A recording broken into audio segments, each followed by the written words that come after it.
Hello and welcome to the Xenogenesis podcast. This episode 29, we're covering Chapter 6 from Part 1 Low of Book 2, Adulthood-Rites of the Xenogenesis trilogy by Octavia Butler. My name is Richard Acton and I'm joined as always by my co-host, Michael Glinka. Hi everyone. Hello. So this is the longest chapter in the entire series, all three books. Yeah. It took a while to read it, and it had so much information. There's some surprising information as well, and to just like digesting all that extra, some interesting like news on terms of like how much time has passed since the book 1 actually came up to light, and just in general, it was long but very detailed chapter. Yeah, there's a lot of interesting stuff here. So 6,245 words for anyone interested. But so you said it's the longest chapter in the whole series. Mm-hmm. Yeah, all three books. Oh wow! Okay. I have a little plot that I made of the chapter lengths in words because I'm a data scientist and I can't resist doing that. Nice. Interactive and everything. You hover over it, tells you how long each chapter is. Really? I should probably put it on the website. Yeah, you should. Yeah, actually, to be honest, you should definitely put it on the website. That would be really cool. Yeah, I'll look into that. But yeah, having immediately got slightly sidetracked by my nerdy graph skills. There we go. Who doesn't love graphs? I mean, exactly. Kind of love data visualizations. Should we talk about your predictions for this chapter? Yeah, sure. So I wrote that the story of Tino in the village continues. Maybe someone trying to seduce him, but he and us, the listeners, readers, will learn more about the village and the people who live in it. That was sort of my prediction. The continuation from chapter 5, basically. And I think fairly accurate. Yeah, sort of. Yep. I guess we get probably more than you bargained for, perhaps. But yeah, I mean, like we definitely get more than I was anticipating. But you know, I mean, I thought initially that Tino maybe will go to with Ray's daughters or something. But I was just like, but at the same time, I thought, nah, it's obviously gonna be Lilith, isn't it? Just like, come on. But we'll get to it. Yeah, you get that suggestion right at the beginning there with Ray's daughters, but it does feel like a bit of a misdirect, I think. And also I think the chapter 5, the ending, when Ray jokes that Nika, if Tino goes to the house, I'll be severely disappointed. Actually, you were correct. It was Nika as in Nikanj. I thought it was one of Ray's daughters, but it was actually Nikanj he was referencing to. Yeah, I think we get Nikanj referred to as Nika a few other times in this chapter, right? Yeah. So that sort of, I was like, that made me realize that because it wasn't Lilith saying that, I think that's why I assumed it was maybe Ray's daughters, but no, it was Nikanj that he was referencing all this time. I think do we get their names, Ray's daughter? I can't remember them. I don't think so. No, I don't. Maybe one of them is mentioned last chapter, but this chapter we only have the appearance of the two of his daughters, but nothing else. Yeah, I think we kind of talk about them in the context of Tekorus wanting them, or them wanting to prove that they are similar, despite one being born of a human and one being born of an Oankali. Yeah, but we'll get to it, I guess. Well, let's. I mean, it's all at the very beginning of the chapter, so let's maybe start with a summary. So the chapter starts where we left off, chapter 5. People leaving Lilith's place after Tino's stories. People were still sort of in the process. It was just at the beginning of the process of them standing up and still laughing at the joke made on Nikanj by Ray. Tino was not sure if he understood what they were laughing at, and maybe he just didn't want to understand. For some reason, he thought about Lilith, her strange name loaded with bad connotations.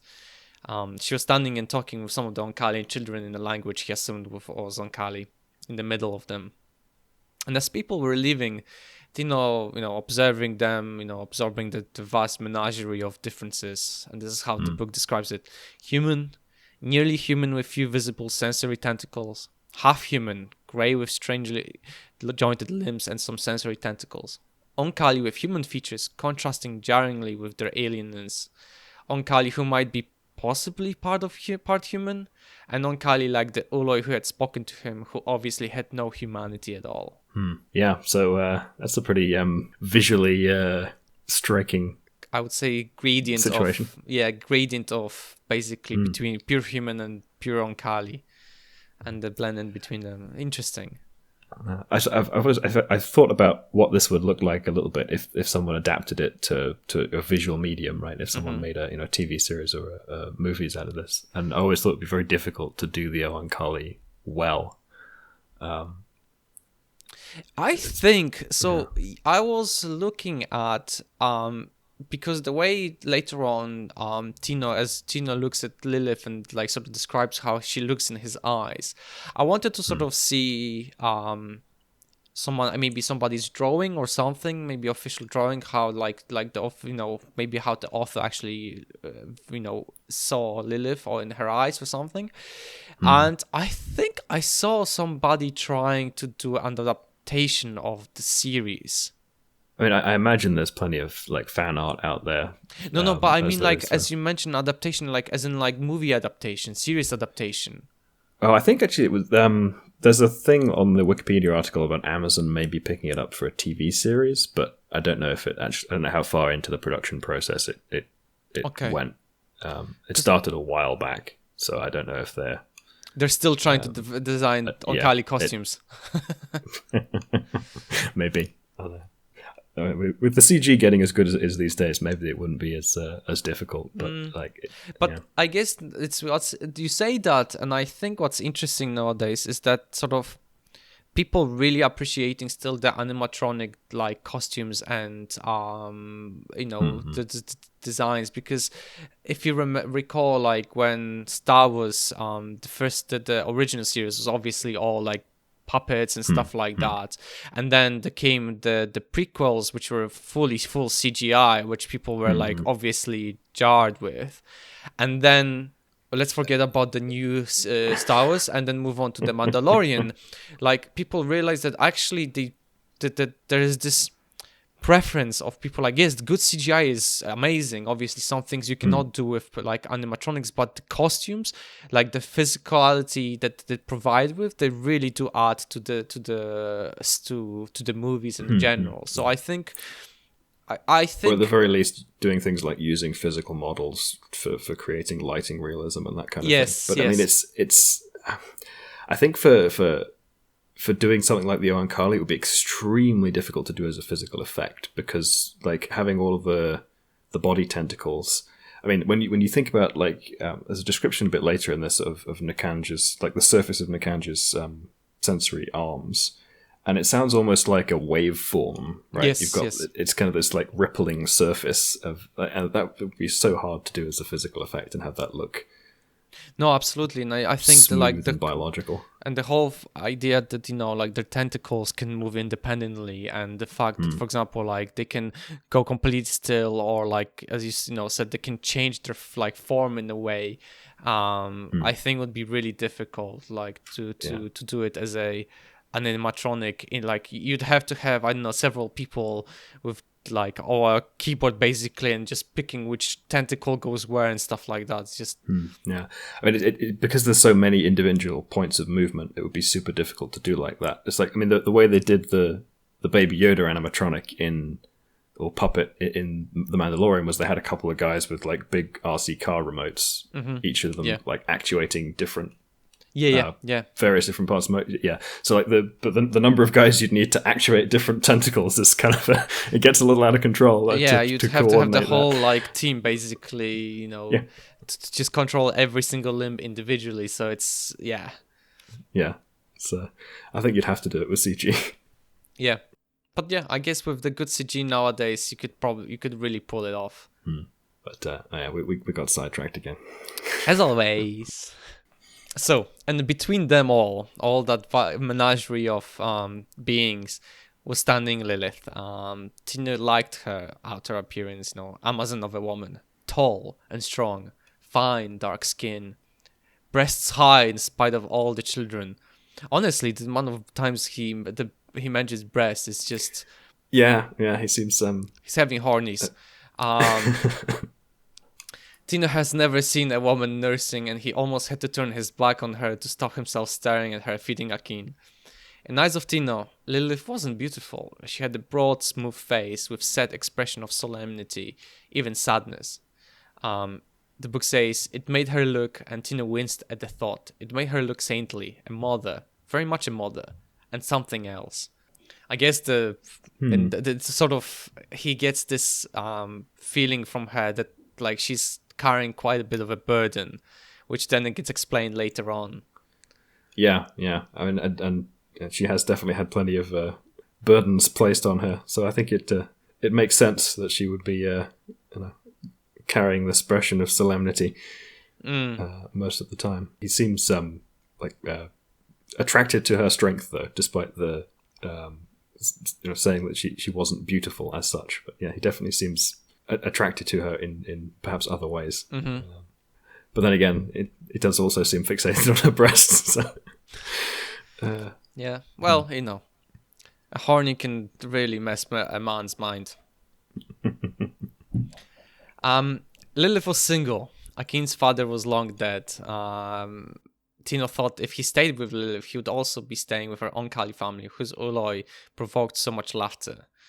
As this was all going through Tino's head, Lilith's appearance, and Wray approached him and introduced himself.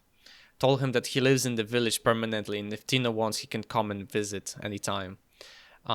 Wray, in Tino's view, was small, blonde man with nearly colorless eyes, which drew Tino's attention. Wray then asked Tino if he knew Nikanj, the Uloi he's staring at, because it seems that it recognized Tino. Tino thought that Nikanj was an ugly creature who forced pregnancy on Lilith, yet there was something compelling about it. And as Tino was lost in that thought, a very human-looking young woman brushed past Tino on her way out. He saw her join another, very similar young woman, who turned around and both looked at Tino, smiling at him. They were completely alike, pretty, but so startling in their similarity that he was distracted from their beauty. Twins? Tino asked Wray. But Wray tells us that they were born one day apart, and one of them should have been a boy. And as Richard mentioned earlier, one of them was human mother from Oankali, another one from Oankali. But the fact that he said that one of them should have been a boy was really weird, I thought, in Tino's mind, because they both looked very much like women. I mean, I think... I'm not, well, because they have that whole sort of metamorphosis thing, and they don't necessarily, when they're in their sort of earliest phase, I don't know if they know what their ultimate gender or sex will be. I forget if they know that beforehand. I think they do, because you remember Arjas and Dijan, when in one of the first chapters they were talking about when Akin, I think when he asked Arja as she was pregnant, if there's a chance of the baby in her being an Uloi, and Arja and Dichan were like, no, it's definitely a girl. Okay, yeah. But yes, it's interesting that one of them was supposed to be something else and wasn't, because they seem quite good at controlling that. I think it's still the fact that what Nikanj or Nikanj referenced before, that they didn't know, they didn't want to allow boys being born from human mothers, and Lilith is, I think, one of the first one, if not the first. Yeah, so I think they were wanting more males born of the Oankali. Yeah. So the chapter goes in then here in quite a peculiar situation, because Wray asks then Tino if he likes them, to which Tino looks at him and smiles at him, but gets a response that no one ever wants to get after the question, if you like someone: I am their father. that made Tino freeze, understandably, oops. It's good that he only smiled, that he didn't say anything out of the line, right? Yep. Wray then explains to him that one comes from a human mother, as Richard mentioned earlier, and then another one from a Oankali mother. But when they were born, they were they weren't identical. But as they are now, it's because Tekoras, the race Uloi, made them the way to make a point. The point is that the 9 children Wray and Leah produce are true siblings of the children of their Oankali mates. Yeah. So we get. It's kind of interesting that there's this sort of degree of control over their appearance. Right? They seem to be. It's a little unclear how much of this is them wanting to look similar and how much of it's Tekoras wanting to make that point. But in either case, it seems like there's a certain amount of control that they can exercise over how they look. Yeah, I think it's probably the latter you mentioned. It's probably Tekoras controlling how they would look. Although the question is always like, that suggests that the metamorphosis they undergo is pre-programmed in their bodies, and basically it's basically like a butterfly metamorphosis that's already there in their genome, and basically it's gonna happen nonetheless. But they can't control it in a way, right? Although I can't recall if there are specific instances of this, but it really wouldn't surprise me if there are metamorphoses where there are environmental cues that will influence what the outcome looks like. So if you had a particular environmental condition beforehand, you go one way, and if not, you go the other in terms of appearance. It's a potential adaptive strategy. I wonder, though, if there is need for such adaptive strategy for the Oankali, though. I mean, because it would make sense for, like, in an evolutionary standpoint, but the fact that the Oankali can control it just sort of disregards that evolutionary necessity, right? Because they can, like, if there's a necessity for that, they can make sure that their future generations have this additional trait that's necessary for their survival, right? Yeah, but it's just thinking of it as a sort of point of enhanced plasticity where they might want to exercise their will over the outcome, right? An opportunity to make some changes. Yeah. So, and I think, if I remember correctly, there are 2 metamorphoses, right? There's an early childhood to kind of a mid one where we met Nikanj the first time around. He'd undergone its first metamorphosis, and then it was going through a second one with Lilith. So it's a 3-phase life cycle for the Oankali. I think you might be right. I don't remember well, but I think there was obviously the Nikanj and undergoing metamorphosis with Lilith was. Yeah, but I think he mentions that there was another metamorphosis at the very early stages. Yeah. But anyway, let's go back to the chapter. When Tino hears that Wray had 9 children, it shocks him because he lived his whole childhood among people who would almost give their own lives to produce a child, in the resistor village.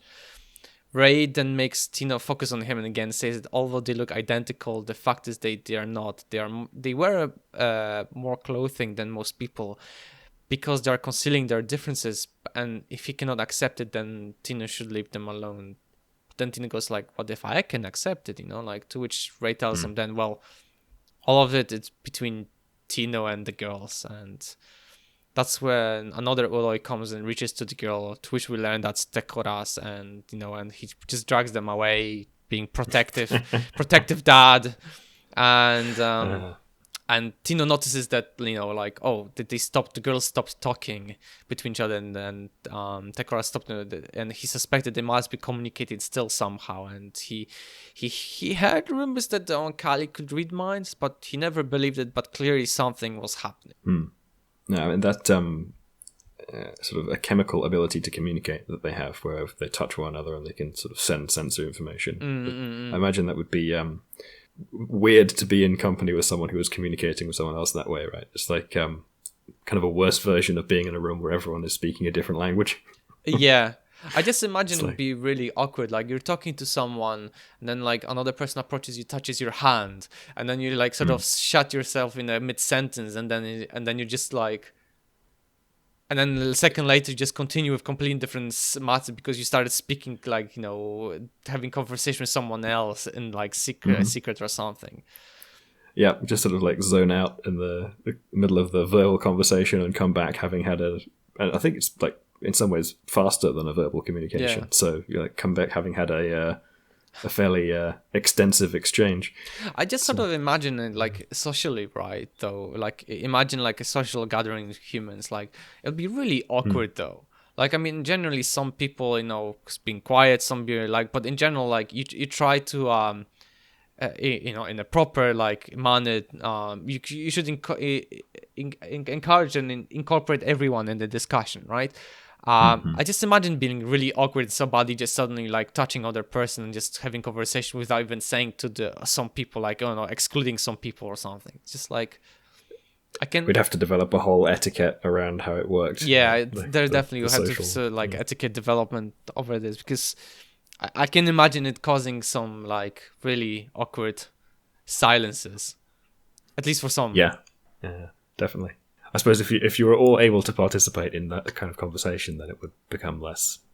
But just weird, imagine like everybody just sitting in a circle, like it's like summoning circle and just holding each other hands, just having an exchange, and like be weird, like so weird. Yeah, just like a completely silent dinner party, but everyone's like linked hands around the table. Yeah, it's like basically like some sort of ceremony just undergoing. It's just like you walk into the room and you're like, oh, okay.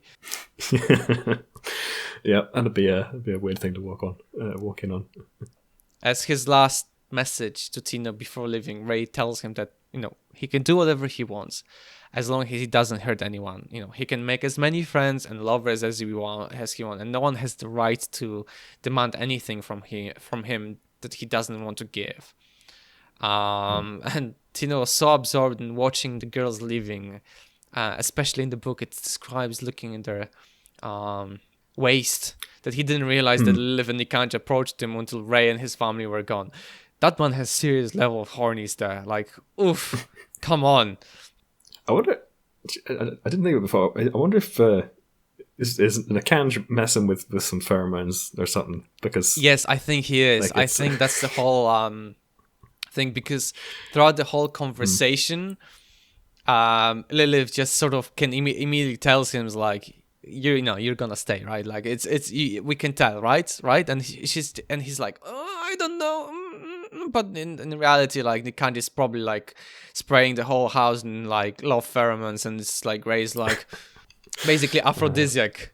Sorry, not Wray. Tino is under serious influence from some sort of aphrodisiac. So Lilith invites Tino to stay with them at least overnight. Tino looks at Lilith and still thinking about her breasts.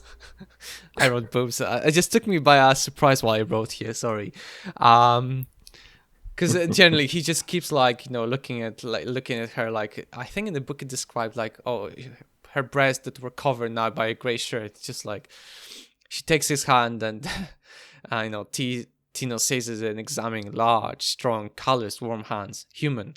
Almost consciously, he had turned his back to Nikanj. What did exactly what did Uloi want? Or rather, the book says, how did it go about getting what it wanted? What did the Uloi actually do to humans? What would it want from him?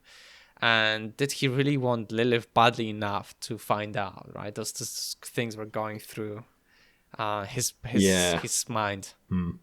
So I was reminded a little bit of Joseph's first encounter with Nikanj here, but I mean, at least like Tino seems kind of more curious to explore this than Joseph was. He was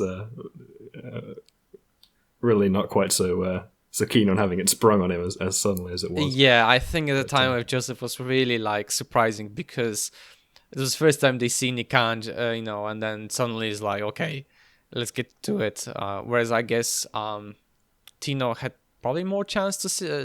He obviously had more chance to meet the Oankali, so he knew what to expect. Yep. It's a bit more information, a bit more background as to what he's getting into. So as those thoughts were going through Tino's mind, he also thought, but he left Phoenix for this, didn't he? Right? Like he wanted to actually meet someone and have offsprings, but all of this is going so fast. Lilith then invited him to sit down and talk. Tino saw Akin being taken away, but by a small grey child and two other Oankali. He could tell that Akin wanted to stay, but was coerced to give them space. And as the group vanished, the doorways seemed to grow shut behind them, leaving Tino, Lilith, and Nikanj sealed in the room. Tino looked at Nikanj, and as he observed it, he realized something. Like, just this sort of clicking in something clicking in his mind. Tino then asked if he was the one conditioning him. That surprised Nikanj because, that he could remember, that Tino could remember this Tino says who could forget the conditioning. He isn't sure how he recognized it because he's having difficulties with telling Oankali apart, but Nikanj tells him that he can tell them apart, but he doesn't realize that yet. It's unusual because a lot of humans never learn to tell the Oankali apart, but Tino is an exception. And then Tino asks Nikanj what did it do to him when he was younger. And we have a nice paragraph here of this explaining. I told you then.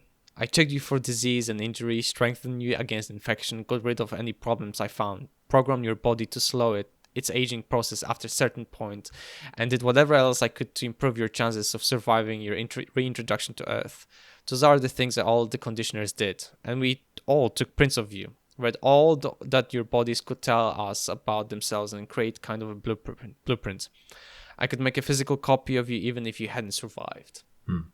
Yeah, so it's interesting that Tino has this kind of better ability than most to tell the Oankali apart. Although I'm wondering how much of a side effect of the conditioning that is. I don't know if that's who knows what still unusual for him after having been conditioned, or if it's just something that's a consequence of having been conditioned. Maybe because he was a child, maybe his mind sort of. Although we're saying that children usually forget, like depending what age he was when he was conditioned, but like maybe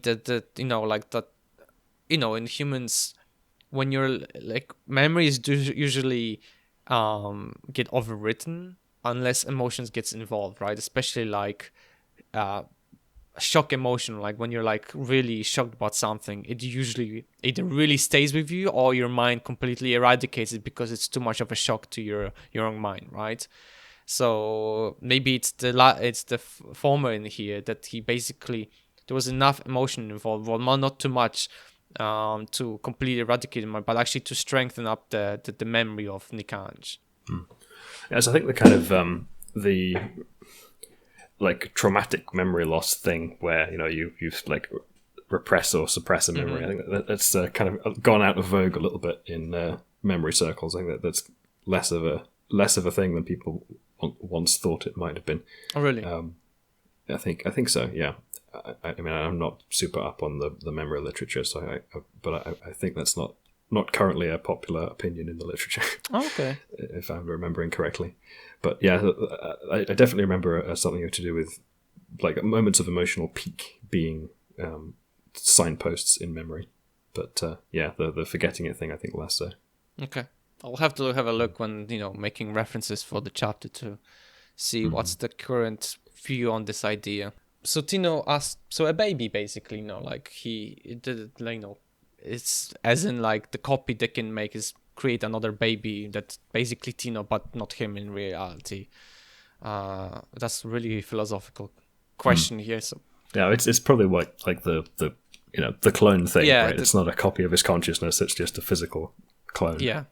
So Tino asked, but Nikanj also says yes, the Oankali need the cultural diversity for good trade. Which is in a way still really contradicting what they do, but Yeah, we get a little bit more into that. Yeah. Later on with a couple of things they talk about. But, yeah, it doesn't seem to fit terribly well with the way they're currently conducting themselves. Yeah. So it's sort of in here it sort of explains that Tino then gets annoyed with the word trade. What happens to human wasn't a trade because the trade doesn't involve coercion.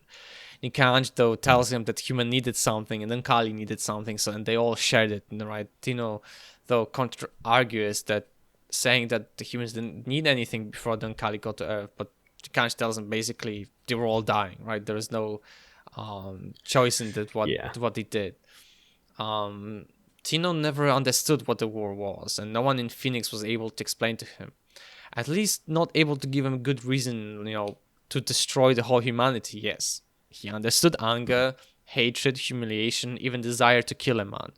But destruction of whole humanity, like even almost basically killing the whole planet, sometimes he even thought that the Oankali maybe caused the war for their own purpose, because he couldn't comprehend how a sane person could allow the insane people gain control of devices to do so much harm. If you knew a man was out of his mind, you restrained him. You didn't give him powers. Yeah. Yeah. Let's not talk about the 2016 elections. Yeah, let's just not talk at all about the whole world is happening at the moment. Tino tells Nikanj that he doesn't know about the war, but maybe they could have left them be. Maybe some of the humans would survive, but Nikanj tells him that nothing would survive except bacteria, few small land plants and animals, and some sea creatures, probably deep sea creatures. Everything that Tino sees around is made from the prints that Oankali collected and combined with their own specimens. The war damaged the ozone layer, and then he explains to Tino what it is: a layer that shielded life on Earth from sun's UV lights. Without its protection, human first of all would be blind and then burned to crisp. That, of course, would happen if you survive the post-war effects, radioactivity and stuff like that. And cancer caused by the post-radioactivity, the fallout. Some life has evolved to be moderately UV hardened. So, I mean, if life, basically you had a mass extinction event here, and if enough stuff came back from those survivors, it would probably have evolved to deal with a higher UV environment. No, obviously some of them survived, but as you said, there was a massive mass extinction event taking place. So that's basically what it's describing. Most animals and plants died, and the fact that even some Oankali died when they first landed on the planet is a pretty good message that the land was basically barren and really bombed to death, basically. Mm-hmm. Yeah, it sounds like it really got quite a bit worse after the initial impacts, because we had Lilith surviving down there for a little while and a bunch of other people who survived for a little while after the initial impact, which fits, right? You set off a bunch of nuclear explosions, then you have their acute effects in the places where they go off, and then you've got some fallout diffusing across the land, and also climatic effects after the fact. Yeah. So there's a fairly well-known novel called On the Beach by Neville Shute that was written back in 1957. That the scenario, the setting for this is a post-nuclear world where everyone's just kind of waiting for the fallout to reach them. It's set in Australia, and they're kind of the last people where the front of the radiation will get to them. Yes, it's pretty dark. Yeah.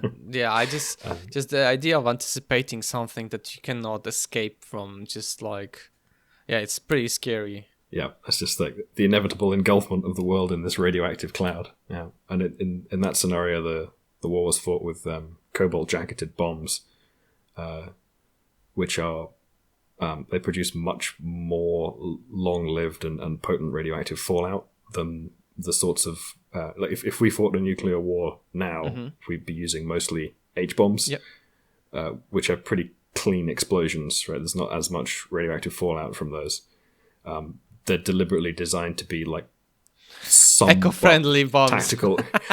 So tactical's not quite the right word, because they're designed to basically destroy an entire urban area or possibly several. But they're designed to be at the least contained to that and not do catastrophic environmental damage to. Well, they would do catastrophic environmental damage. This is but it's not we deliberately made them as ridiculously. Horrendously environmentally destroying as possible as we could do if we put cobalt jackets on them. So it's at least they're thinking about the environment, so eco-friendly. I don't understand why would all those pro-environmental groups would be against him. Yeah.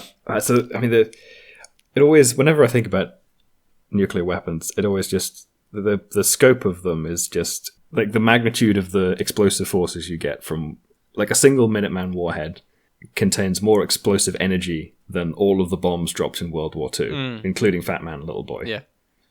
Yeah. So like it's just like it's ridiculous. The fact that we've developed something like this, it's just it's typically a typical human thing, isn't it? But I guess it's not like just human. Like if there's another species developing and like with a similar aspect as we are, the way we are, I'm sure like the development of nuclear energy would be just a matter of time. And we still don't, like, in this world, we don't know. In the book's world, we don't know what triggered the war. No, we don't know. Like, I guess is it like it's something to relate it maybe to the Cold War. That's Yeah, I mean, I think we got that it was a US-Soviet exchange. Yeah, but we don't know what set it off. I think we discussed this way back in the first book. Yes. But like the most plausible scenario for a massive nuclear exchange is actually accidental. Yeah, like the fact of that we only survived. Like we didn't have a nuclear war because. What was his name? I don't remember, but the Russian nuclear warheads operator refused to launch them because he thought that this is a error on the machine on computer, like thinking that it's the new. Yes, Stanislav Petrov, but like he's not the only one where that happened, right? There are several instances where we had a similar like. Early warning system error that nearly caused a nuclear exchange. And the main reason for it is the logic of the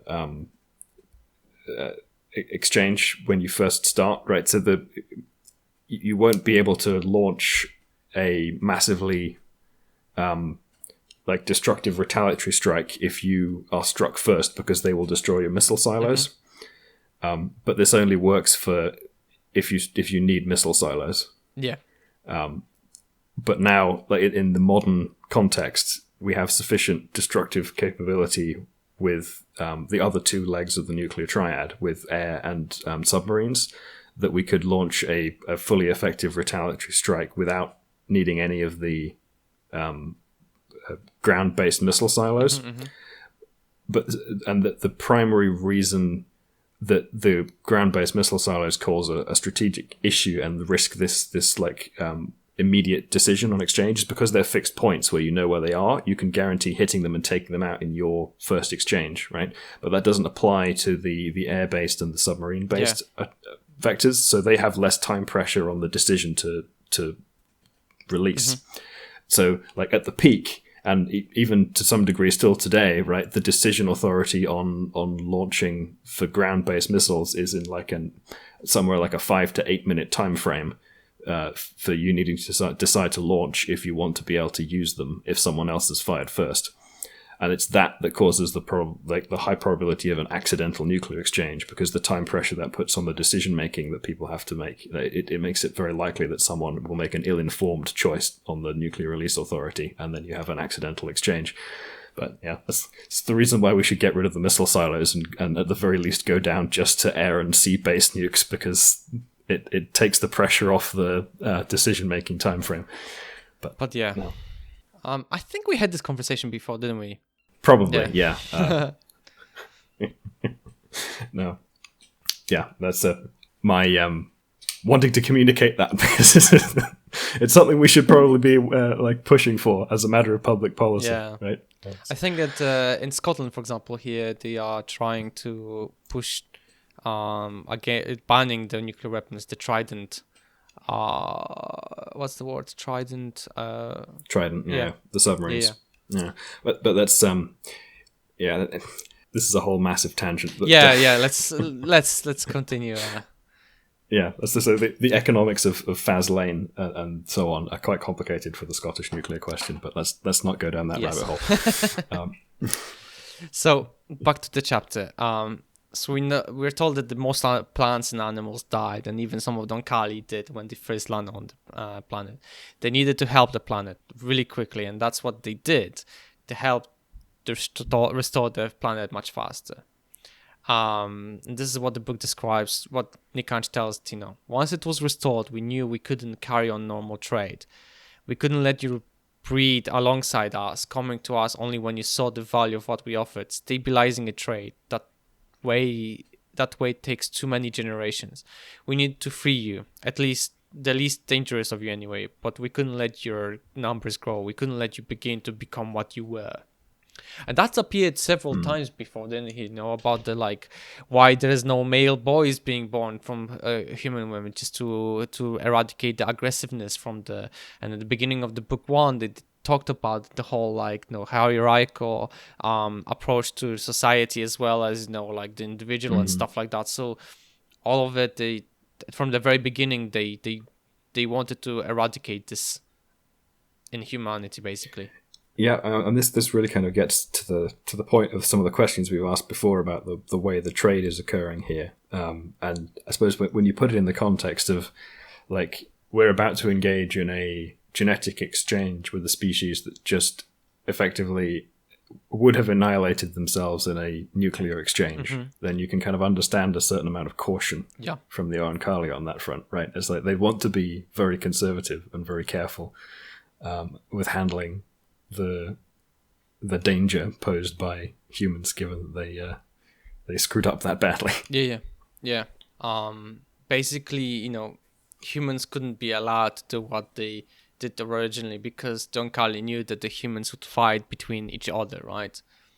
And we're told that some of the southern resistor groups were already making guns, which is crazy. The fact that people have traveled far south just to separate themselves from the Oankali, and now they're making guns. Yeah, and I think we get Tino's opinion on this as well, in that he thought that it was stupid and futile to make guns to try and fight the Oankali. Yeah, it says here that Tino heard about the Southerners and their guns. He assumed that they were used against the Oankali. He didn't believe that the Oankali, beings from outer space who would be stopped by primitive weapons, and he said so to the people in Phoenix, which made him highly unpopular. So, and even several of those peoples left Phoenix to join the Southerners. It makes sense though. If the species comes from outer space, what the hell is gonna be a bullet going to do? You can maybe stop one or two of them, but obviously it's not gonna stop them all. Yeah, he's smart enough to have noticed that that's probably not gonna work. Yeah. Yeah. And it is quite interesting also the sort of the background we get there on them having sort of integrated other species before and doing it in a way that seems like it was more voluntary, right? They're saying it's taking too many generations to integrate them, and they want them to have some degree of freedom, and then now they're releasing humans under a slightly sort of controlled condition back on Earth, giving them a certain amount of freedom, enough that they might go off and use it to make firearms. But it's and they generally seem to have kind of a moral qualms to some degree about coercing the humans, but then they're in this they have this paternalistic attitude towards the humans because of the fact that they there were so few of them left, they didn't want them to go extinct. And this whole nuclear annihilation thing, it's you can sort of understand why they would have this very cautious attitude. But it would be interesting to think about how that would look. And we've talked about it a little bit before, how it would look were they to come to a civilization and not in the state that the human civilization was in when they arrived. Yeah. But this is sort of confirms also my predictions about the whole Civil War thing, right? Sort of doesn't, because it says him that it's Tino asks them what will they do about the guns, but Nikanj tells them they won't do anything unless they try to harm the Oankali, because then they will be made to go back on the ship permanently, lose Earth, never come back, be completely dragged throughout the whole time. But so far, none of them shot the Oankali, but they did shoot other humans. So in a way, I was saying is like, the civil war between the resistors and the Oankali, but it seems that the humans are actually scared of like being taken by the Oankali, so they wouldn't harm the Oankali. But I think they probably would harm the other humans that are living with the Oankali, or maybe even the human Oankali constructs. So it's sort of like there's this, I guess, balance that in a way they're making the guns, but it's more likely to still shoot each other. It's like there's so little humans left, and yet you still shoot each other. It's like, yeah, makes so much sense. It's they're kind of right.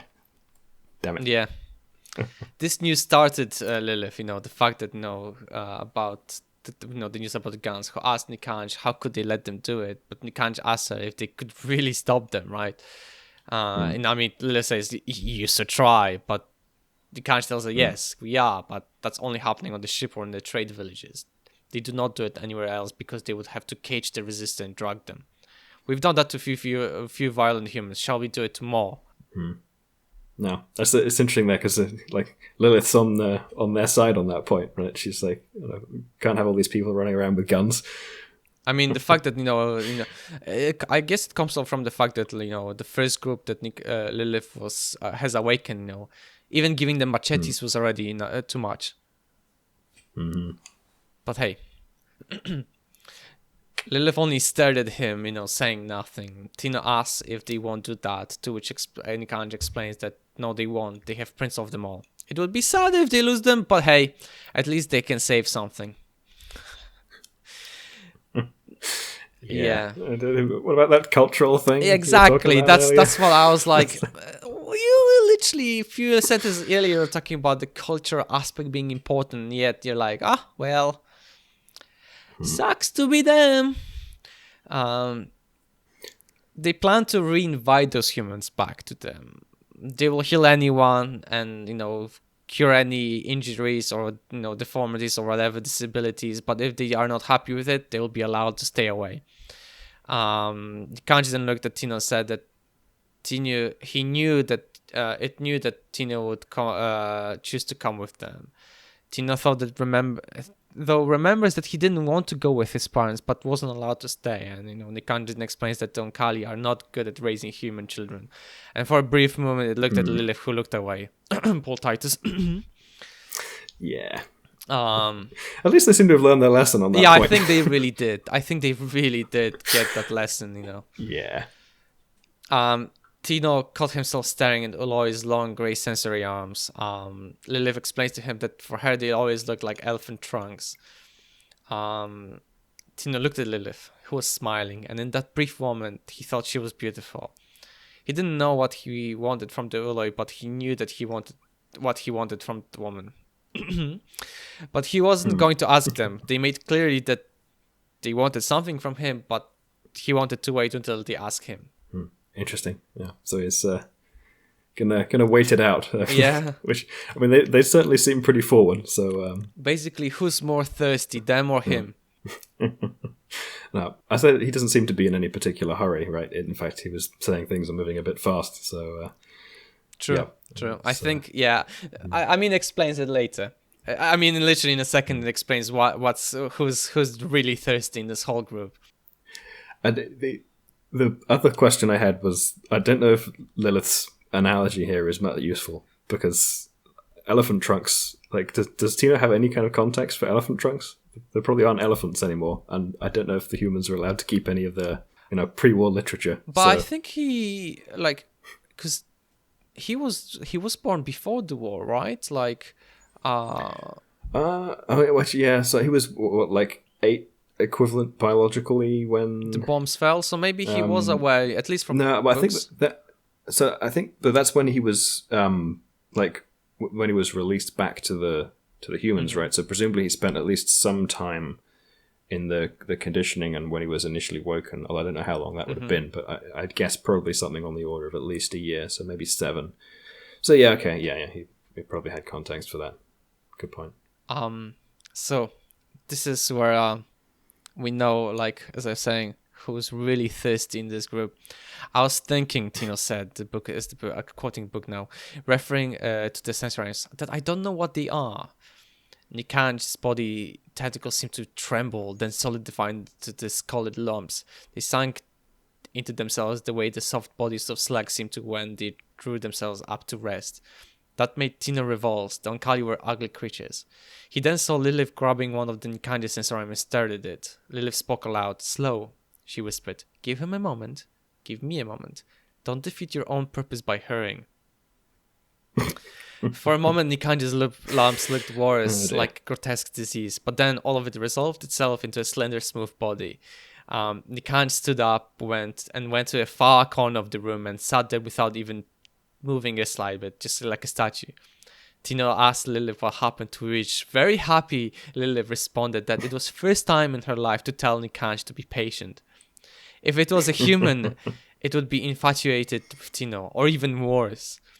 Nikanj went to the corner of the room because it just cannot make itself leave to let the two of them be human for a little while. Like, it's just, although she doesn't think Tino wants to, Nikanj actually leave. This is where the first time Lilith says to, like, she sort of already knows that Tino doesn't want it to leave, although it's like Tino is repulsed by Nikanj, but still she's like, yeah, Nikanj is releasing all those like pheromones. You don't want it to leave. Well, you may feel like you want, but not really.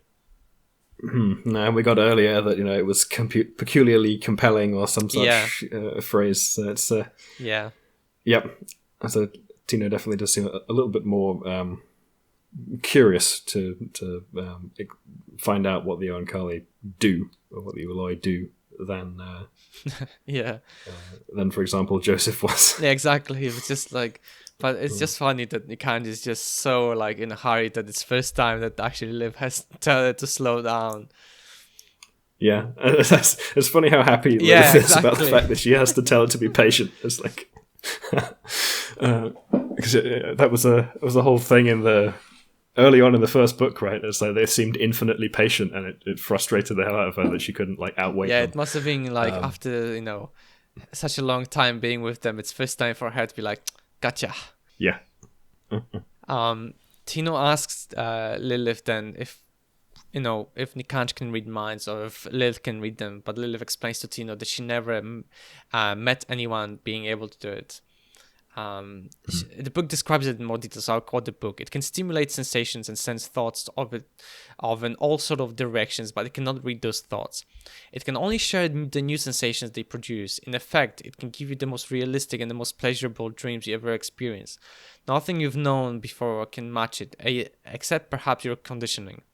And that should tell you why you're here and why you were bound to seek out the trade villagers sooner or later. Nikanj touched you when you were too young to have any defenses, and what it gave you, you won't ever quite forget or quite remember unless you feel it again. You want it again, don't you?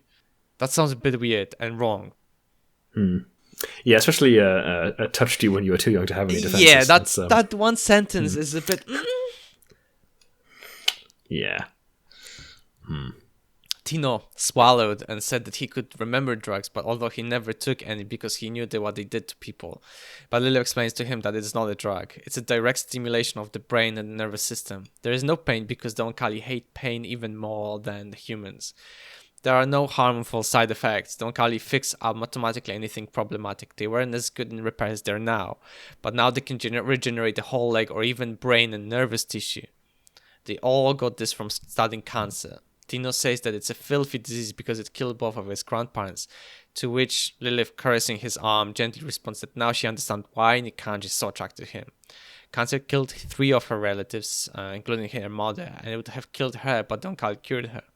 It is indeed filthy disease for humans, but for Oankali it is a useful tool.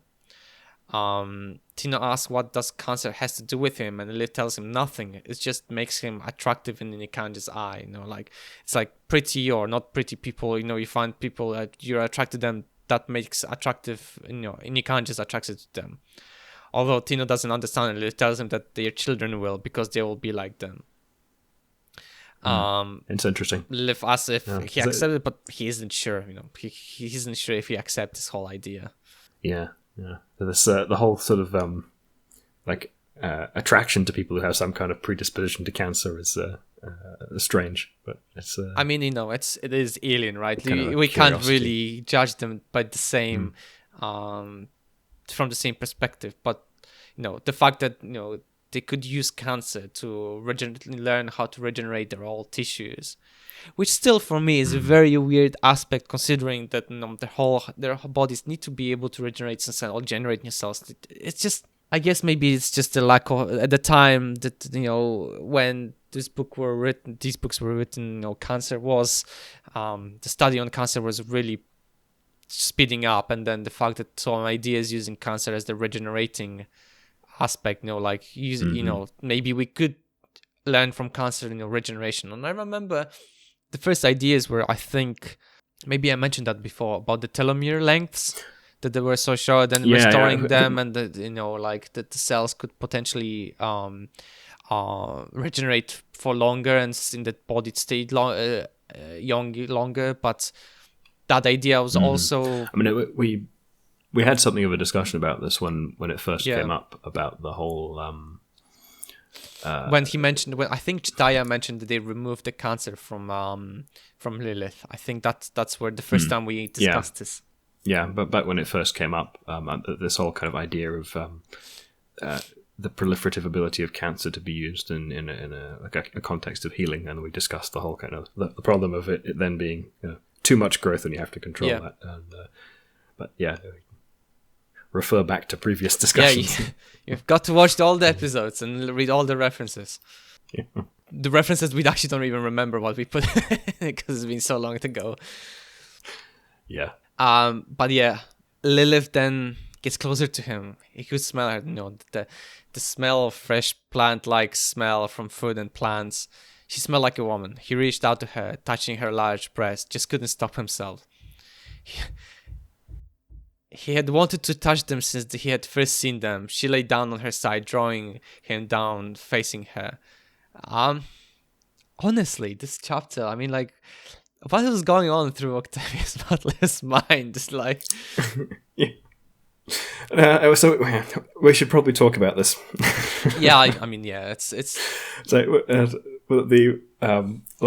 why is it that men have a fixation on women's breasts from an evolutionary perspective? Us being biologists and all. As being the biologists, yes, go on. So it's worth pointing out, firstly, that human females have persistent breasts, which is unusual, right? True. Most mammals, mammary. It's literally the namesake of our particular taxon, right? Our whole group of animals are called mammals because we have mammary glands. So they're important for the fact that we spend a lot of resources raising our offspring. But most mammals' mammary glands do not persist when they're not lactating, right? They're just if you look at the belly of your cat or your dog or whatever, there's not much there when they're not using them. And the reason for this is probably costly signaling theory, in that a breast that is shapely, shall we say, is a difficult to fake signal of resource abundance and fertility and youth, right? So all of these markers of a probably successful reproduction are quite well encapsulated and reliably so in breasts. Hence the fixation. But the fact is that in animals, the whole function is to feed the offspring, right? And obviously in humans as well, the breast producing milk, and at the point where the pregnancy or the baby's born, the mammary glands start producing the milk, right? That remains the primary function, right. But the fact is that also taken on signaling functionality. But the fact is that I think only in humans did the fact that it persist, No, that's because of our mate selection differences, right? We're very odd in that. So whilst females are still the limiting reproductive resource, in humans, it's very difficult to successfully rear, at least it was in the ancestral environment, to successfully rear children without the cooperation of both partners, right? So you need parental investment from both the male and the female, which means that mate choosiness is not a uniquely female characteristic in humans, right? So males are also selective about their mates, which is why we have this sort of slightly weird partial inversion of the typical pattern that you see, like in birds. It's the males that are the showy ones, right? They have all the characteristics that are colorful and mate selection. Whereas in humans, like more typically, it's the females who do display. Males do it a little bit too, because we have the it matters for both of us to select suitable mates, absolutely. Which is so that's why we have. That's why there are like costly signaling is engaged in by both women and men in humans, because of the fact that we need both parental sets of investment in the offspring to succeed reproductively, right? But in a lot of other species, it's not as like the mate choice is not as it doesn't need to be as mutual, as it were. Like the female can be more selective, and it doesn't require this whole dual parental investment, and long-term pair bonding is another aspect of it. So you get things like cryptic ovulation is another side effect of that. Like you can't obviously tell that a woman is ovulating, which is involved in the whole aspect of creating long-term pair bonds, which is unusual. Again, another characteristic. Most animals you can tell when they're ovulating. So yeah, we have a whole bunch of weird biological peculiarities because of our slightly odd habits around the way that we have this massive investment in our offspring. Now, there's quite a good discussion of this on a podcast relatively recently, the Femsplainers podcast. They had a conversation with Heather Hying, who's an evolutionary biologist, specifically talking about the evolutionary function of breasts. Okay. Yeah. We'll post the link to the references to the podcast. Yeah. And actually, the costly signaling theory thing, it fits. It explains very well why breast implants are so popular. Okay. Like it's you go back to the canonical textbook experiment with what happens when you take a so it was a Jackson's widow bird, where the males have these long tail feathers. So if you cut off the tail feathers of males, like trim them down to a short length, then they no longer have as impressive a signal. So you like, if you super glue them on, like make them longer on other males, then they have a much more impressive looking signal, and the mating like numbers follow. So they screwed over some poor. I was going to say they probably good looking Jackson's widow birds, and bumped up the status of some less well endowed ones. So hence like if you can augment the signal, then you can hack the what is in nature a hard thing to fake.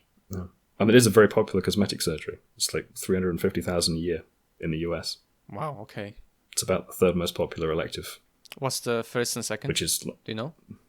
I think it's like nose and something else. I can't remember. But yeah. Yeah, I'll definitely have to check out that other podcast as well. Sounds interesting to listen on that, especially from the evolutionary point of view. I don't know why are you laughing. Excuse me. Oh dear. No. Yes. So yeah, from the biologist perspective, it's a very interesting and very important topic. Yes. We'll exclude it with fact we're both men. But in fact, I think everybody loves groups, so let's continue with the topic. I think we can agree. Yes, we can all agree.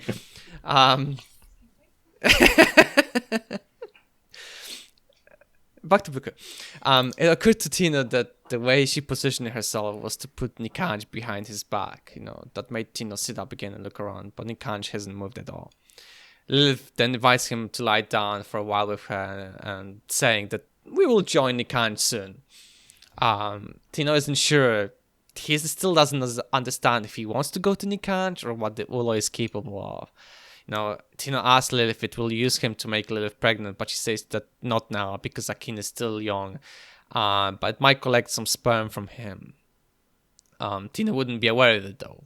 when they have a chance, they stimulate a woman to ovulate several eggs, which they collect and store. They can keep sperm and eggs in their bodies for decades. Akin is the child of a man who died nearly 30 years ago. 30 years. Like, I thought that this book might be happening, I don't know, a few years afterwards. 30 years since Joseph's death. So the whole idea of we had the conversation about like how I mean the paragraph later explains it to how they did, but like we were creating a hypothesis about like how they could store Joseph's sperm for so long and stuff, like, and must couldn't be so long, but it seems like 30 years have passed. Yeah, we get an answer to that concern, right? Feels like might be a little bit of a retcon, but they made some discoveries that would improve their gamete preservation techniques, and hence the fact that Akin could be born considerably later than Lilith's first daughter presumably was. Because even Tino mentions that, like, he thought that they can only store it only for so long, but then Lilith explains like, actually somebody came up with an idea how to store them longer, and Nikanj was the first one to learn it. So but it explains the timeline now. The timeline is much clearer now. So we're talking about 30 years after the events of book 1. That's a hell of a jump. Like, wow. Yeah, it's a big time jump. Yeah. And I suppose we did need to have enough time for Leah to have had those 9 kids. Yeah, that explains it, like, as well. Like 9 kids from if she did like year by year, you could probably squeeze in 8 years, but still. Yeah, that'd be a pretty grueling schedule. Oh my God. Like, I guess because obviously women have to, there's a time of recovery for women after the pregnancy, because obviously all the tissue has to go back to normal and organs and stuff like that. I can imagine with about 1 a year is kind of about as much as you can compress it. Yeah, I can imagine with the Oankali, you could probably speed up the regeneration process and be like, yep, she's ready for another one. Come on, Ray, do your job. Whew. Wow. But yeah. Tino then in the book does what no man should ever do if they want to live. And I'm being serious right now. He asks Lilith how old she is. Luckily for him, Lilith is pretty understanding. She says she's 55. But he says that no, she looks much younger than him. He at least has some gray hair. And he worried that maybe he is in fact one of the humans that Oankali failed with, fertile and aging normally. But Lilith tells him that Nikanj would never fail during the conditioning. Tino was so close to Lilith that he couldn't stop himself from touching her, and whispers to her if Nikanj couldn't go away even for a while. But Lilith tells him not to bother whispering because they can even hear his heartbeat from the place it's sitting. It can even hear his subvocalizations, things that you can say to yourself, not even quite out loud. That's impressive. Yeah, it's also like it's impressive in sensitivity, but also in much more so in like audio filtering capabilities, right? Because if you can hear something that's that subtle and not be overwhelmed by everything else that you can hear, then like your ability to pull out and pay attention to specific parts of what you're hearing is it's a little overpowered. It is very overpowered. Like if you can talking to yourself, like whispering to yourself, I could understand this maybe, but like if you like internally think it's like like blah blah, it's just I suppose it's a little bit like a throat mic, right? If you put a mic on your throat and then you just sort of speak without actually opening your mouth, then you can kind of get the tiny vibrations, an analogous, basically bad hearing or even better on them. Like it's crazy. Lilith tells him that it isn't human, so it's not like having another man or woman in the room, so it won't leave. Lilith smiled wearily, leaned over him and kissed him. She then sat up and said that she understand. She felt like this before. She then proceeded to tell Tino that they will go they'll go join Nikanj, but she needs to tell him one last important thing, that Her full name is Lilith Yapo, the same one who awakened the first 3 groups of humans to be sent back to Earth. All those humans thought of her as the betrayer. The Oankali either seduced them or terrified them, or both. I, on the other hand, was nobody. It was easy for them to blame me, and it was safe. So she already had 2 more groups after this whole ordeal. I mean, like, I swear, like, I admire Lilith that she didn't go crazy after this. Like, the fact that every group she had to awaken at the end of the day, they would treat her like a betrayer. Yeah. It's...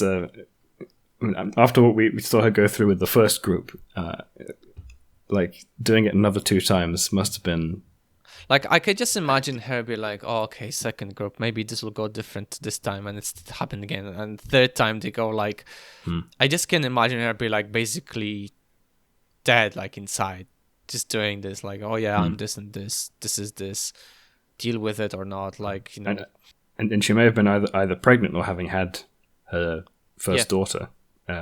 Because she was pregnant at the end of the first book, and she did another 2 groups. So yeah, it's a hell of a thing to have gone through, especially with all those people. No, absolutely. Thinking of her as absolutely. It's just it's the fact that they pushed her 3 times to do the same bloody thing. It's just wow. So yeah. So now when the ex-resistors travel through Low, and they hear her name, they assume that Lilith looks like a devil with horns, you know. Lilith asks Tino what people in Phoenix say, and he tells her that she sold them. But what was the currency, she asked, you know. And he says that the right to stay on the ship and for the powers. Yeah, so they're fairly incoherently blaming her for... just trying to blame on someone, and she's just convenient... yeah, scapegoat. That's the word I was looking for, yeah. No. They say that, you know, Tino tells her, they say that she was made construct, you know. Lilith tells him that she begged to go to Earth with the first group, but Nikanj, and that's what was I realized then that it was the Nikanj that they were talking in the previous chapter, wouldn't let her. It said that they would kill her. And even though Tino points out that she's strong and fast, she's different, and she tells him that that's the way the Oankali paid her off, to give her some protection. You know, she was stronger and faster, but not as strong as the constructs. She would heal fast and recover from wounds that would normally kill humans. She could, of course, raise platforms in Low. All humans who decide to join them get this ability. So I just wanted to... there's a point I was going to discuss earlier. I kind of skipped over it, but we talked a little bit about. There's a couple of things that they discovered. Right, they have this ability to heal more effectively, and they learned how to do the gamete preservation thing. And I'm curious a little bit about how they communicate their results. Right, so the Oankali don't write stuff, and they just have this ability to kind of send stuff to one another, like mind to mind, when they do this chemical communication thing. I sort of imagine it, if I can, if I may, I sort of imagine it 2 different ways. One way is that every so often they have a gathering where all the Oankali just come in, join their hands, and all there's massive exchange of information between one another, right? So like every so often when the Oankali have this like discussion, right? So that's when they like exchange information, ideas, and discoveries.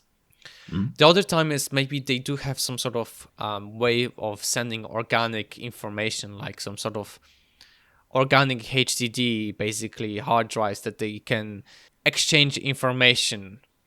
Like, but I guess so some kind of storage medium. In a way, like for example, like all of the Oankali give this one Oankali Uloi all the ideas and information, and Uloi goes to another village, and they all exchange the information, and you know, gives the other Oankali that information, and then to return they give him that, and that's how they exchange this sort of, as you know, the conversation, or like at least the the discoveries. Yeah, so one of the advantages of having effectively a sort of genetic memory, or like the ability to exchange that kind of information effectively directly, means that they have this like native communication channel that is kind of, it's a deeper than what we can currently do with like language, I think, right? Because if you write something down, you have to compose a you serialize it, right? You write it out as a sequence of words that is kind of translating your brain state into some text, and then someone else has to read it and parse it and kind of attempt to reconstruct your brain state from the words that you wrote down on the what piece did of the paper, author think right? when he wrote this poem? Yeah, and like there's not like the degree of compatibility there, like the degree of nativeness is not perfect, right? It's like to use a computing analogy, right? It's like we're sharing the source code, but we all have to kind of so we have to like reverse compile our binary native version reverse into engineer source code. Understanding of what was going through the creator's mind when they were writing this code. And and then when we get the source code, we have to recompile it into a binary that will run natively on our instruction set architecture, right? It's just like it's a whole kind of like there's an extra step there, right? But it seems almost like the Oankali have like binary memory compatibility, right? So instead of having to say, oh no, like if I'm an x86 processing architecture and I decompile whatever it is that I'm doing into source code, and then in order for you to understand it, it has to like recompile it into ARM or whatever it is, right? To use the computing analogy, right? They just have binary compatibility. They can just ship whatever the compiled version is to one another and understand it immediately without having to go through the intermediate step, which is super cool. No, absolutely. Right? 'Cause, instead of having to write a paper to describe what you did and have someone try and figure it out, you can just understand it straight away, like send them the ideas from your brain. It's interesting though, because in the same time, like it sort of puts it like, because we know the Oankali create different ships. There's like this different tribes that some of them travel, create a new ship. Some of them stay in the old ship, and some of them stay on the planet. And it feels to me that like there's this, there's this sort of ecosystem that gets generated. Like there's a ship ecosystem, and I guess like before the new ship is created and before they go traveling across the space, I guess they will exchange some information between each other, obviously, but then that's the end of it, right? So the groups that stay on the Earth, right, all the human Oankali constructs, they will generally create some other stuff compared to the ones on the old ship or on the new ship, right? And it feels to me there's this isolation of those and things, like some things probably will be discovered in parallel in many aspects, but there's gonna be a lot of like lack of communication, right? Yeah, we've never really seen them do anything with like radio, exactly, or communications of that type. So it's a little unclear like how they maintain contact, if they do maintain contact between these kind of isolated. And this is what really interests me, because like, for example, like what if, for example, there's this ship somewhere in the space and they're sending an SOS signal, be like, be warned because there's another species that basically feeds on the Oankali, but you never know because they don't have technology like electrical technology to send radio waves or something like that. And even if it takes like, I don't know, hundreds of years or thousands of years to exchange it, like, but still. So it's like real-time communication is not something that we've really seen them use at all.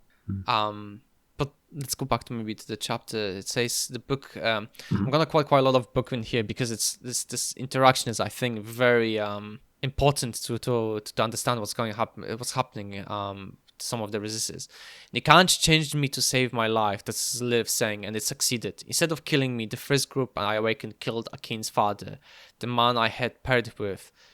Might still be with, like if he was still alive, which means one of them killed him, the others watched, and they then went on following that one. Tino suggests that maybe they were afraid, but he wasn't told the part, so he doesn't know. Some even say that maybe she didn't like men. Lilith then laughs and asks him which of her first group is in Phoenix. A guy named Rinaldi. Gabe? Gabe and Tate? Are they still together? Yes, I didn't realize. Tate never said anything about being with him then. I thought they had gotten together here on Earth. Lilith tells him, I awoke them both. They were my best friends for a while. Their Uloi was Kaguya, Oan Nikanj. What Nikanj? Nikanj's Uloi parent.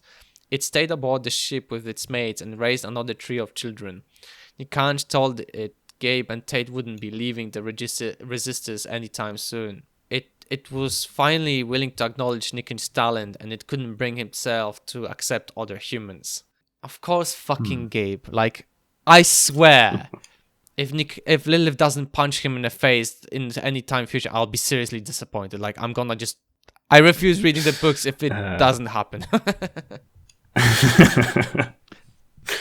Yeah, it's interesting that they got kind of separated from Kaguya though, because they had that whole like bond thing going on, where it was unpleasant for them to be away from the Uloi and so on. So I guess that must have been I guess Gabe was not so happy about it, even though there's enough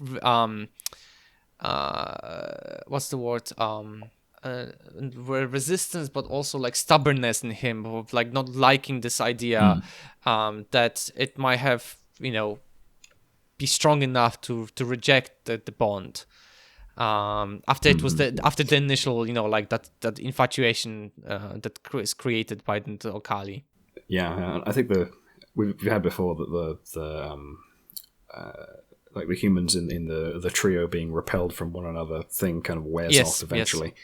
Yes. So I guess at that point, after he regained his sort of senses in a way, and that was enough for him to reject Kaguya. And it's interesting because finally Kaguya accepted, Nikanj's talent and the fact that Nikanj understands humans better than Kaguya. Holy shit! Like, wow, well done, Kaguya. Yeah. Took a little bit too long, but I swear, but it's good. He got a lesson. I'm happy.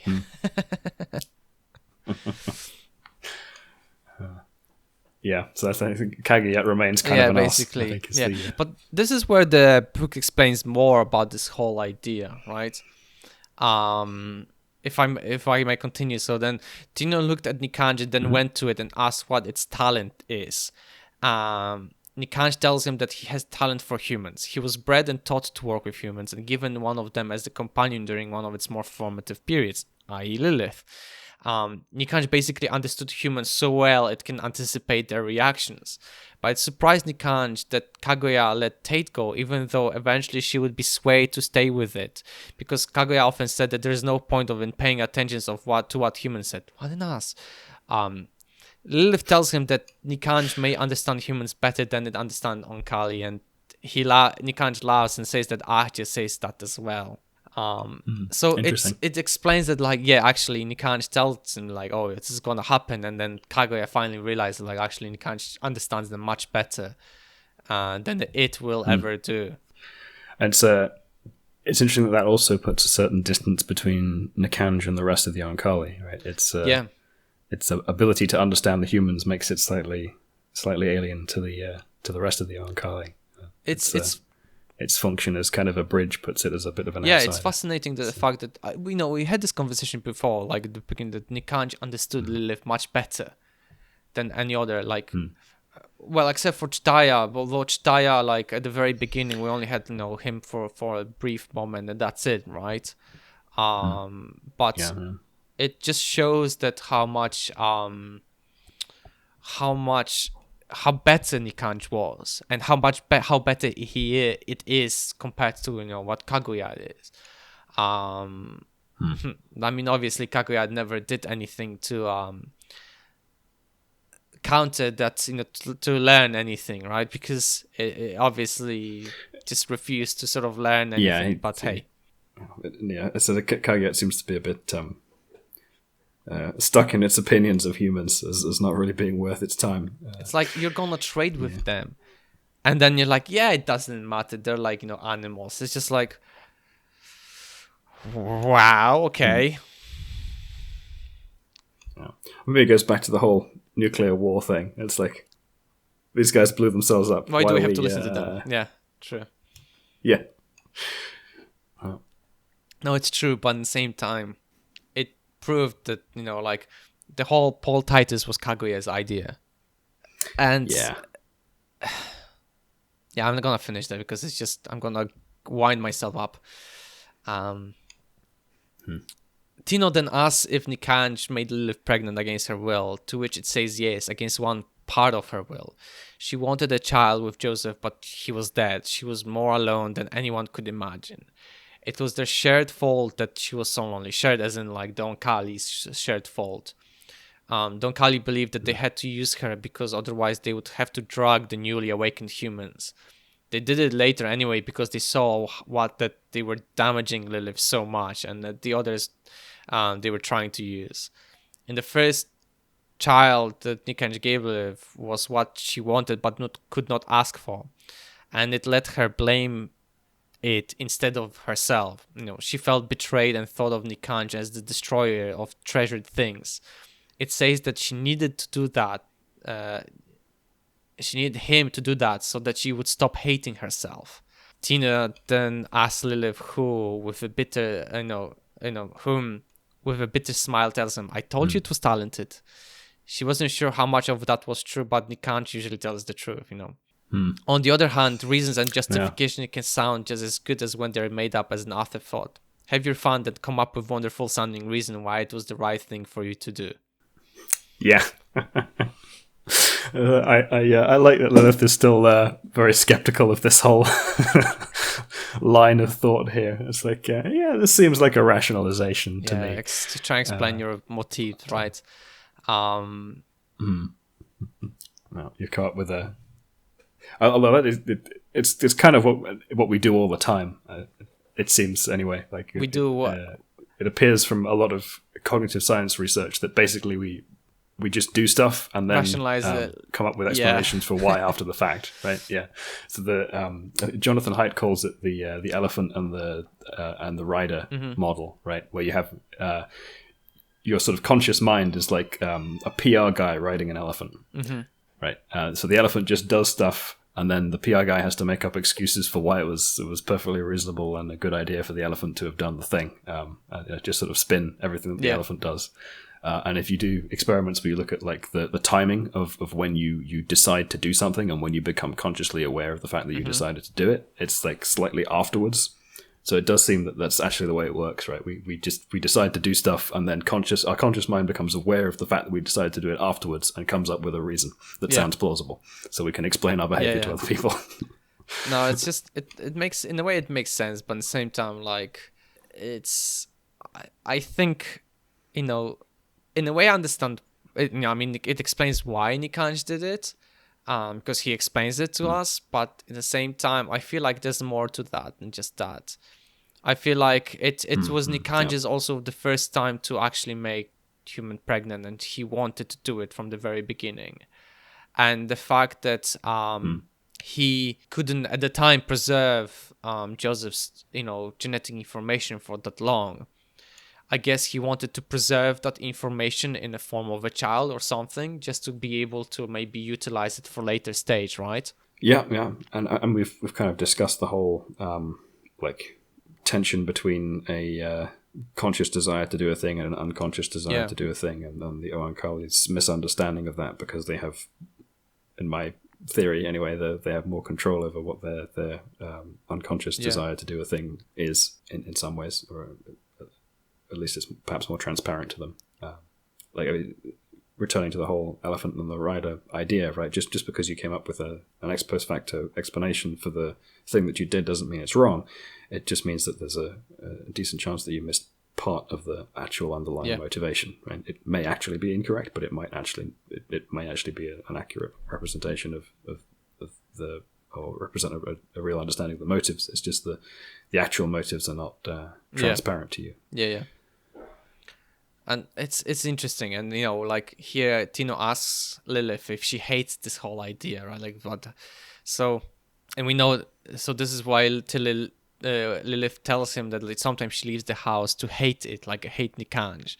She goes exploring all their villages, and we know about this because Akin, older sister, told him that Lilith sometimes leaves for several days. Initially, they were worried about her, that she may never come back. But here it says that she goes exploring other village and thinks that she hates Nikanj until the moment she starts missing her children, and then that's when she stops and comes back. Interesting that, yeah, because it seems like almost if left to her own devices, apart from her attachment to her children, she would just go. Yeah. Just go. Yeah. And to be honest, as Tino here is impressed that she's not crying, or anyone with this much passion and this much, shouldering all of this information, all of this on her, should not be able to hold back her tears, right? And it's crazy how much they put Lilith through. And, and in the book it says that's why she's, that's why she's so because when she tells him her name, right? When people learn about she's the devil, and often people go and hunting for her. Early in the book, it said they would. That's why she's so sensitive about weapons in the village, because quite often people would go and hunt for her just to to make themselves feel better. They killed the Judas, they killed the demon who sold them to the Oankali, right? Man, that sucks to be her. Honestly, makes a bit more sense of why she took that very kind of immediate action when she first saw Tino. Tino's bow. Yeah. Right. Yeah. It's just you really need to have amazing will and strength of character to cope with all of that. No, she's made of stern stuff. Well, this is where the chapter ends, this following passage. He took her by her arms, but found her stiff and resistant. Her eyes rejected any comfort, but before he could offer it, he asked what should he do? And then suddenly Liv was hugging him tightly, asking him to stay. Tino thinks this is how he could have resisted her earlier. Liv tells him that if he decides to leave, she will help him, but he would not be imagining to want to do so. Something cool and rough touched his upper arm then. It's Nikanj. The chapter ends with Nikanj connecting to Tino's nervous system, sending him a wave of pleasure. He wasn't unconscious, but he was not in full control, and he half remembered lying down beside Nikanj, seeing Lilith on the other side, calling out to her, wishing she was near him, and then suddenly having Lilith in his arms. And that's where the chapter ends. Yep. Nikanj snuck up on them there. Pulled a sneaky one on it. I bet there's some fan fiction somewhere on the internet about this. I'm not going to look for that. Oh man, it's good that we don't have comment section on our website, although there's comment section on YouTube, but I can imagine people posting links to smuts. I couldn't easily get comments on the website without involving irritating third-party tracking things. But YouTube comments. Feel free, people. Oh man, this chapter had everything, honestly. Mm-hmm. But honestly, I swear, if Lilith, if we meet Gabe and he doesn't get punched in the face by anyone, I'll be angry. He's the next Kaguya. Okay, right, yeah. So that's why. That's why they match so well. Now I understand. Honestly, no, it shouldn't be just Gabe. Tate also should be slapped for being for what she did. I'm sorry, Lilith. Blah blah. You slimy little bug. No, but in general, the fact that they were 30 years have passed, Lilith had to do 2 more groups after this whole event, and the fact that people keep hunting her, that's gonna be pretty rough. I swear, by the time if I was her, I'd be developing weapons left and right, bombardment and cannons, just anybody gets near the village gets shredded to nothing, basically. So I don't. It's how she is not more just generally misanthropic at this point. Honestly, I just can't imagine her honestly, at this point, I'll be developing a full power armor or something with just walking around, or just never leaving the house. No. Well, she takes a different tack, right? She pretends to look harmless and then breaks your bow out of nowhere. Completely annihilates you, both physically and mentally. Yep. But it's just general, like I really as there's I've the many books I read about female protagonists, but Lilith just takes the top in terms of like how much she had to experience and handle, and how much she's shouldering on her. Like it's just unbelievable. Yeah, and she has a really her motivations are complex and nuanced, and she's really conflicted about all this stuff. And it's a well written, very interesting character, and you don't get that as often as perhaps is deserved, right? Yeah, absolutely. Yeah. I don't know. It just feels to me like that. This book has taken different approach, right? We have several different protagonists now. We have Akin, we have Tino. Mm-hmm. We have a bit of Lilith, but I think Akin and Tino seems to be the big part now. Yeah, having the perspective of Akin and Tino. I don't know if we've gotten like a sort of close perspective on Lilith so far. Just the chapter when Tino appeared the first time, right? But that was still more of from Akin's. It was more from Akin's perspective. So I think they Lilith is now taking this sort of side character approach. She's the side character now, but at the same time we are given so much information about her. Yeah, we get a lot of more because we got to know her pretty well. Yeah. In the first book.